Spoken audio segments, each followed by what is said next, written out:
এই ধরনের কথাগুলো আমরা যতই শুনছি, কেউ কেউ এটাও মনে করছেন তার মানে শেখ হাসিনা যা বলতো একবারে তাহলে কি মিথ্যা না, কিছু কি আসলে এমন ঘটতেছিল?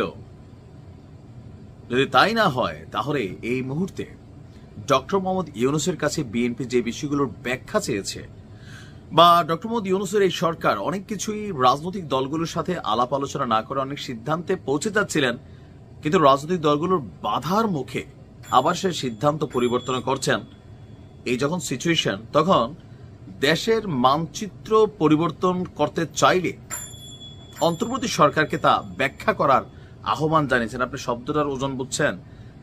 দেশের মানচিত্র পরিবর্তন করতে চাইলে মির্জা আব্বাস মনে করছেন এই মুহূর্তে বাংলাদেশ, এই দেশটির স্বাধীনতা এবং সার্বভৌমত্ব হুমকির মুখে, কারণ নির্বাচিত কোনো সরকার নেই। এরপর এই ডক্টর মোহাম্মদ ইউনূসের আমলে বেশ কিছু কর্মকাণ্ড হয়েছে যেগুলো নিয়ে আলোচনা চলছে। মির্জা আব্বাস বলছেন যে সেন্ট মার্টিন করিডোর, মানবিক corridor, Sajek, DP World, Starlink দিয়ে আমরা বুঝি কি করতে চাচ্ছেন। কি করতে চাচ্ছেন? স্টার্লিং বেসিক্যালি তিনি এনেছেন আরাকান আর্মির জন্য। অনেক বড় অভিযোগ,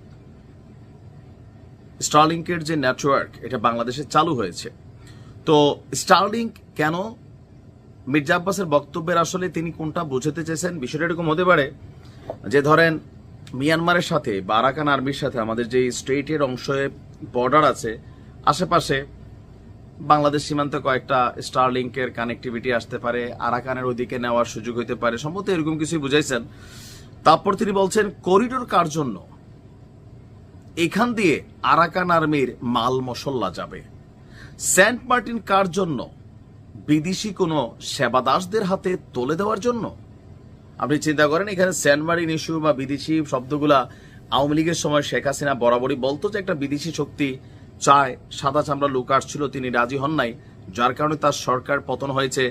ইভেন তিনি এই খেলাতে ডক্টর মোহাম্মদ ইউনূসকেও তিনি মনে করেন যে তিনি একটা বড় ধরনের ভূমিকা রেখেছেন দূর থেকে। তো এখন বিএনপি বলছে, মানে বিএনপির স্থায়ী কমিটির সদস্য মির্জা আব্বাস সাহেব বলছেন যে অন্তর্বর্তী সরকার দেশের জনমানুষের আকাঙ্ক্ষিত সরকার, আস্থার সরকার ছিল, কিন্তু এই সরকারের কাছ থেকে আমরা কিছুই পাইনি। এই সরকারের মধ্যে বেশিরভাগ এদেশের নাগরিক নয়। সংস্কার করে নির্বাচন দেবে, কিন্তু তারা 9 মাসেও সংস্কার করতে পারেনি, 9 বছরেও পারবে না। কঠিন সিদ্ধান্ত নেবে, কি সিদ্ধান্ত নেবে তারা তা জানে। এখন এই যে ভয়ঙ্কর ভয়ঙ্কর অভিযোগ, ওনার বক্তব্য, আপনারা মনে করছেন আমরা বুঝি না? আমরা বুঝি। সেন্ট মার্টিন দ্বীপ করিডোর, দ্বিতীয় ওয়ার্ল্ড, স্টার্লিং দিয়ে কি করছেন? আমরা মনে করছেন বুঝি না? আমরা বুঝি। দেশের মানুষকে বোকা ভাববেন না। দেশপ্রেমিক মানুষের ভেতর ভীতির সঞ্চার হয়েছে। আমরা কথা বললেই কাজ শেষ করার কথা বলেন। আমরা জানি কোনো কাজ শেষ করতে পারবেন না। এই সরকারের মাথা থেকে আগা পর্যন্ত পচন ধরেছে। কিছু লোক ইচ্ছাকৃতভাবে চাঁদাবাজি করছে, আর এদের প্রতিহত করার আহ্বানও জানিয়েছেন। এখন আস্তে আস্তে কনফ্লিক্টে কোথায় যাচ্ছে? জাতির মধ্যে বড় একটা অংশ কিন্তু পরে বিশ্বাস করেই নিবে। তার মানে শেখ হাসিনা সেন্ট মার্টিন ইস্যুতে যে বক্তব্যগুলো দিতেন, এগুলা কোথাও না কোথাও লিগ্যাল ছিল।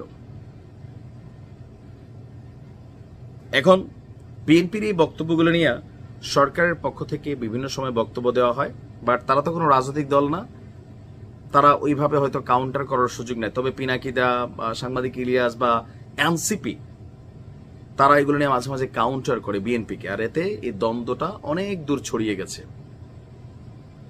এই যে অভিযোগগুলা বড় গুরুতর অভিযোগ, সরকারকে উচিত এটা একটা ক্লারিফিকেশন দেওয়া। মির্জা আব্বাস সাহেব বলছেন যে স্টার্লিং ফিস্টার্লিং ছিল না এক সময়, আমরা তো ভালোই ছিলাম, দেশ নিয়ে তো টেনশন হয় না, এখন তো এগুলো আইসে একটা টেনশনেরও বিষয়। আসলে কি ঘটছে দেশে আল্লাহ ভালো জানে। নিজেদের কাছে মাঝে মাঝে টেনশনে পড়ে যাই। ভালো থাকো।